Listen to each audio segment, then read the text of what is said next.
আসসালামু আলাইকুম বন্ধুরা, কেমন আছো সবাই? আশা করি সবাই ভালো আছো, সুস্থ আছো। আলহামদুলিল্লাহ আমরাও খুব ভালো আছি, সুস্থ আছি। সোনালী রান্নাঘর উইথ ভিলেজ ফুড চ্যানেলে তোমাদের প্রত্যেককে স্বাগত জানাই। আজকে আমি নিয়ে এসেছি মজাদার কালোজাম মিষ্টি রেসিপি। এই রেসিপিটা আমি আটা দিয়ে তৈরি করেছি।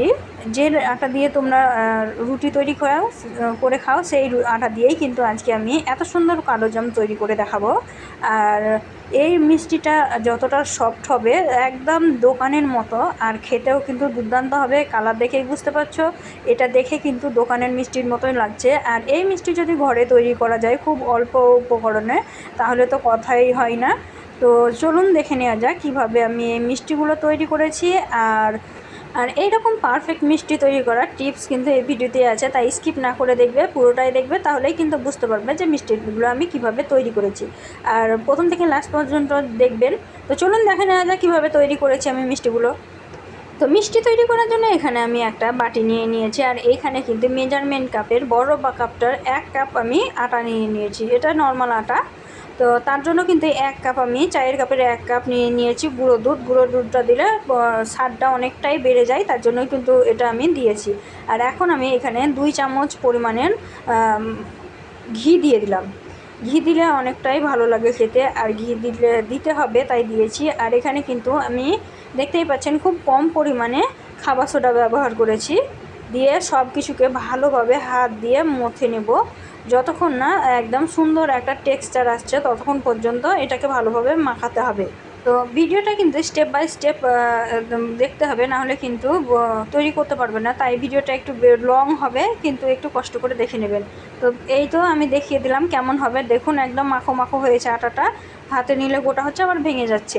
তো এরকম হবে। আর এখন আমি রুম টেম্পারেচারে থাকা 1 গ্লাস দুধ নিয়েছি, আর এই ডোটা তৈরি করতে আমার 1 গ্লাস থেকে একটু কম দুধ ব্যবহার করেছি। তো অল্প অল্প করে দিয়ে মাখিয়ে নেব। একসঙ্গে কিন্তু বেশি দুধ দেওয়া যাবে না, নাহলে কিন্তু খুব বেশি নরম হয়ে যাবে, তখন আবার পারফেক্ট হবে না। তো ডোটা কিন্তু আমি এখন মাখিয়ে নিয়েছি অফ ক্যামেরায়, দেখতেই পাচ্ছ কতটা সফট একটা ডো তৈরি করেছি। তো এখন আমি এরকম অবস্থায় 5 মিনিটের জন্য রেখে দেব ঢাকা দিয়ে। আর ডোটা কিন্তু অনেকক্ষণ সময় নিয়ে মাখাতে হবে, আর সবটা দেখানো সম্ভব নয়, তাহলে কিন্তু অনেক বড় হয়ে যাবে ভিডিওটা। আর বেকিং পাউডারটা কিন্তু খাবার সোডাটা কিন্তু একটু অল্পই ব্যবহার করবে, নাহলে কিন্তু মিষ্টিগুলো তৈরি করার সময় ফেটে যাবে। তো এখন আমি এটাকে ঢেকে রেখে দেবো যতক্ষণ পর্যন্ত আমি সিরা তৈরি করব, ততক্ষণ পর্যন্ত ঢাকা থাকবে, খুব বেশি ঢাকা থাকবে না। তো এই দুধটা আমি সাইডে রেখে দিচ্ছি, কারণ পরে আবার কাজে লাগতে পারে, তার জন্য। তো এখন আমি সিরাটা তৈরি করে নেব। সিরাটা তৈরি করার জন্য এখানে আমি 1.5 কাপ চিনি দিয়েছিলাম আর 1.5 কাপ জল দিয়েছিলাম। 1.5 কাপ চিনির ক্ষেত্রে 1.5 কাপ জল দিলে কিন্তু পারফেক্টভাবে তৈরি হয়ে যাবে। তো চিনি দিয়ে আমি জল দিয়ে একদম সিরাটাকে ভালোভাবে ফুটিয়ে নেব। আর এখন আমি এর মধ্যে দিয়ে দিচ্ছি 2টা এলাচ, একটা এলাচ একটা লং, একটা সুন্দর সেন্ট আসার জন্য দিয়ে দিচ্ছি। দিয়ে চিনিটাকে ভালোভাবে জলটাকে আমি ফুটিয়ে নিচ্ছি। চিনিগুলো কিন্তু ভালোভাবে গলে গেছে, আর এখন আমি জলটাকে ভালোভাবে ফোটাবো যতক্ষণ না একটু চ্যাটচ্যাটা ভাব আসে। কারণ এটা যেহেতু রসের মিষ্টি, তাই রসটাই তো ভালোভাবে তৈরি করতেই হবে। তো সিরাটা কিন্তু সুন্দরভাবে তৈরি হয়ে গেছে, একটু চ্যাটচ্যাটা ভাব চলে আসছে, দেখতেই পাচ্ছ। তো এখন আমাদের মিষ্টিগুলো তৈরি করে নেওয়ার পালা। তো এই তো এখন কিন্তু এটা একটু শক্ত শক্ত মনে হচ্ছে, তো আমি দুধটা দিয়ে আবারও ভালোভাবে হাত দিয়ে ভালোভাবে মথে নেব। তো দুধ দিয়ে আমি ভালোভাবে মথে নিচ্ছি। দুধ দিয়ে আমি সুন্দর করে ভালোভাবে আবার মথে নিয়েছিলাম। তো দুধটা দেওয়াটা আপনাদেরকে দেখানো হয়নি। দুধ দিয়ে একদম একটা চ্যাটচ্যাটা ভাব আসা পর্যন্ত আপনাদেরকে মাখিয়ে নিতে হবে। দিয়ে হাত দিয়ে এভাবে গোল করে নিতে হবে, এভাবে গোল গোল শেপ দিয়ে দিতে হবে। ছোট বড় আপনারা যেমন ইচ্ছা তেমনভাবে তৈরি করে নিতে পারেন। আমি মিডিয়াম সাইজের করেছিলাম, খুব ছোট ছোট করিনি। তো একইভাবে কিন্তু সবগুলো আমি গোল গোল করে রেডি করে নিয়েছি। এই তো দেখতেই পাচ্ছেন আমি সবগুলো মিষ্টি রেডি করে নিয়েছি, আর এগুলোকে এখন তেলে ছেঁকে নেওয়ার পালা। তো তেলটা আমার হালকা গরম হয়ে গেছে, আর এই অবস্থাতে কিন্তু মিষ্টিগুলো দিয়ে দিতে হবে। বেশি গরম করলে চলবে না, তাহলে কিন্তু মিষ্টিগুলো ওপর থেকে লাল হয়ে যাবে, ভিতরে ভালো হবে না। হালকা হালকা গরম থাকবে তখনই দিয়ে দিতে হবে। তো আমি সবগুলো মিষ্টি দিয়ে তারপরে নেড়ে দেবো। আর মিষ্টিগুলো দেওয়ার পরে কিন্তু কোনো কিছু দিয়ে নাড়লে হবে না, কড়াইটাকে ধরে একটু ঝাঁকিয়ে ঝাঁকিয়ে দিতে হবে, যেমন করে আমি দিচ্ছি। এভাবেই কিন্তু নাড়াচাড়াটা করতে হবে, নাহলে কিন্তু মিষ্টিগুলো যদি কিছু এখন ছোঁয়া লাগে তাহলে ভেঙে যেতে পারে। তো তার জন্য এভাবে একটু নাড়াচাড়া করে প্রথমে একটু ভেজে নিতে হবে। তো প্রত্যেকটা স্টেপ বাই স্টেপ কিন্তু ফলো করতে হবে, নাহলে কিন্তু আপনাদের মিষ্টিগুলো পারফেক্ট হবে না। তার জন্যই কিন্তু আজকের ভিডিওটা একটু বড় হচ্ছে, তো একটু কষ্ট করে দেখে নেবেন। তো এই তো নাড়াচাড়া করে দিলাম। এখন মিষ্টিটা কিন্তু একটু শক্ত শক্ত হয়ে গেছে, আর এখন কিন্তু এইভাবে ছাঁকনা দিয়ে আপনি নাড়াচাড়া করে দিতে পারেন, কোনো অসুবিধা নাই। মিষ্টিটা যাতে গোল হয় আর সুন্দরভাবে মানে লাল কালারটা আসে, তার জন্য কিন্তু এখন আমি ঝাঁঝরা দিয়ে উপর থেকে ঘুরিয়ে ঘুরিয়ে মিষ্টিটাকে ভাজবো। আর এভাবেই কিন্তু আপনাদেরকেও ভেজে নিতে হবে, নাহলে কিন্তু কালারটা সুন্দর আসবে না। তো দেখতেই পাচ্ছেন আমি কিন্তু এখানে স্পিড করিনি, কারণ প্রত্যেকটা স্টেপ বাই স্টেপ যদি বুঝতে না পারেন তাহলে কিন্তু আমার মিষ্টির রেসিপিটা বুঝতে পারবেন না, তখন কিন্তু আপনাদের মিষ্টিটা সুন্দর হবে না।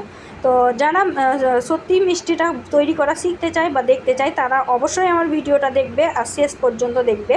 তার জন্য আজকে আমি আর স্কিপ করে করে ছোট করে দিচ্ছি না, আজকে আমি মিষ্টিটা সত্যিই ভালোভাবে তৈরি করে দেখাচ্ছি। তো আমি এখন কিভাবে নাড়াচাড়াগুলো করছি এগুলোও কিন্তু দেখার ব্যাপার আছে, তার জন্যই কিন্তু আমি ভিডিওটা ছোট করছি না। তো দেখুন আমি কীভাবে নাড়াচাড়া করছি। তো এইভাবে নাড়াচাড়া হলো। এখন আমি ছাঁকনাটাকে ওর মিষ্টির ওপরে রাখবো, তারপরে গোল গোল গোল গোল করে ঘোরাবো, যাতে করে মিষ্টিগুলো বেশি সুন্দর হবে আর প্রত্যেকটা মিষ্টি সমানভাবে কালার আসবে। এই দেখুন, এভাবেই কিন্তু অনবরত নাড়াচাড়া করে মিষ্টিগুলো কালার আনতে হবে। আর এই মিষ্টিটা ভাজা কিন্তু অনেক ধৈর্যের কাজ, ধৈর্য ধরেই ভাজতে হবে, নাহলে কিন্তু সুন্দর কালারটা আসবে না। তো এটা দেখতেই পাচ্ছ কত সুন্দর একটা কালার আসতে শুরু করে দিয়েছে। আর ভিতর কিন্তু তখন শক্ত থেকে যাবে, যদি মানে ধৈর্য ধরে মিষ্টিটা ভাজা না হয় তাহলে কিন্তু ভিতরটা শক্ত হয়ে থেকে যাবে। আর আটাটাও কিন্তু মাখানোর সময় অনেকটা সময় ধরে আটাটা মাখাতে হবে, তবেই কিন্তু মিষ্টিগুলো পারফেক্ট হবে। তো দেখতেই পাচ্ছ কালারটা কত সুন্দর আসছে, আর আমি কিন্তু নাড়াচাড়া করছি অনবরত। এভাবেই অনবরত নাড়াচাড়া করে মিষ্টিগুলো সম্পূর্ণ ভেজে নেব। তো এভাবে অনবরত নাড়াচাড়া করতে করতে কিন্তু এক পর্যায়ে দেখবেন মিষ্টির কালারটা চলে আসবে। তো মিষ্টিটা হয়ে গেছে, এখন ছাঁকনা দিয়ে ছেঁকে তুলে নিচ্ছি। দেখুন কত সুন্দর হয়েছে। আর এখন আমি যে সেরাটা তৈরি করে রেখেছিলাম সেই সেরার মধ্যে আমি ডুবিয়ে দিলাম। আর এই মিষ্টিটা কিন্তু আপনি 8 ঘন্টার মধ্যে সার্ভ করতে পারবেন, কারণ খুব তাড়াতাড়ি মিষ্টিটা গরম গরমেই দিতে হবে, তাহলে তাড়াতাড়ি করে রসটা কিন্তু ভিতরে ঢুকে যাবে আর সুন্দর হয়ে যাবে মিষ্টিটা। তো এখন আমি এটাকে ভালোভাবে ডুবিয়ে দিচ্ছি, প্রত্যেকটা মিষ্টি যাতে ভালোভাবে রসটা শোষণ করতে পারে, তার জন্য কিন্তু ভালোভাবে আমি ডুবিয়ে দিচ্ছি। আর এখন আমি ঢাকা দিয়ে 8 ঘন্টা মতো রেখে দেবো। তো 8 ঘন্টার মধ্যে পরে আমি ফিরে আসছি। তো দেখুন 8 ঘন্টা পরে আমি মিষ্টিগুলো দেখাচ্ছি, আর দেখুন রসটা কিন্তু পুরোটাই টেনে নিয়েছে, আর মিষ্টিগুলো কতটা সুন্দর হয়েছে দেখুন, একদম দোকানের মতো হয়েছে। আর কতটা সফট হয়েছে দেখুন, এই দেখুন কতটা সফট হয়েছে দেখুন। নিশ্চয়ই বুঝতে পারছেন যে এটা কতটা পারফেক্ট হয়েছে আর কতটা সফট হয়েছে। তো মিষ্টিগুলো তৈরি করে আমাকে তো অনেক ভালো লাগছিলো, অনেক সুন্দর হয়েছিল মিষ্টিগুলো। এই তো এইভাবে কিন্তু আপনারা তৈরি করে মেহমানদেরকে খাওয়াতে পারেন, বাড়িতে নিজেরাও খেতে পারেন। তো এইভাবে যদি মিষ্টি ঘরেই তৈরি করতে পারি তাহলে দোকানে তৈরি আনার কি দরকার বলুন। তো তার জন্য কিন্তু ঘরে তৈরি করাই ভালো, আর এত অল্প উপকরণে এত কম খরচায় এতগুলো মিষ্টি তৈরি হয়ে গেল। তো মিষ্টিগুলো যখন তৈরি হয়ে গেছে তখন দেরি করে লাভ নাই, সার্ভ করা যায়। তার জন্য আমি একটা প্লেট নিয়ে নিয়েছি, আর প্লেটে এখন আমি সার্ভ করে দেখাচ্ছি আপনাদেরকে। আর প্রত্যেকটা মিষ্টি দেখুন কত সুন্দর গোল গোল হয়েছে আর কত সুন্দর হয়েছে একদম। তো এইভাবে কিন্তু আপনারা ঝটপট ঘরে তৈরি করে নিতে পারেন গোলাপ জামুন বা গোলাপজাম বা কালো মিষ্টি যাই বলেন আপনারা, কিন্তু ঝটপট তৈরি করে নিতে পারেন। আর কত অল্প উপকরণে কত কম সময়ের মধ্যে তৈরি করে দেখালাম, দেখতেই পেলেন। তো এখন আমি উপর থেকে একটু রস ছড়িয়ে দিলাম, আর এখন একটা মিষ্টি আমি আপনাদেরকে কেটে দেখাচ্ছি। দেখুন ভেঙে দেখাচ্ছি যে ভিতর থেকে কতটা সুন্দর হয়েছে, কতটা পারফেক্ট হয়েছে, কতটা সফট হয়েছে দেখুন, একদম মুখে দিতেই মিলিয়ে যাবে, এত সুন্দর হয়েছে মিষ্টিটা। এই তো আমি তুলে দেখাচ্ছি দেখুন কতটা সফট হয়েছে। তো বন্ধুরা ভিডিওটি যদি ভালো লেগে থাকে অবশ্যই লাইক শেয়ার কমেন্ট করে দেবে। আর এই ধরনেরই আরও কী রেসিপি তোমরা আমার কাছ থেকে দেখতে চাও একটু কমেন্টে জানাবে, কমেন্টে জানালে আগ্রহ পাবো, আগ্রহটা বাড়বে ভিডিও তৈরি করার। তো আজকে এই পর্যন্ত, দেখা হবে এই ধরনেরই আর নিত্য নতুন রেসিপি নিয়ে পরবর্তী ভিডিওতে। ততক্ষণ সবাই ভালো থাকবে, সুস্থ থাকবে, খোদা হাফেজ।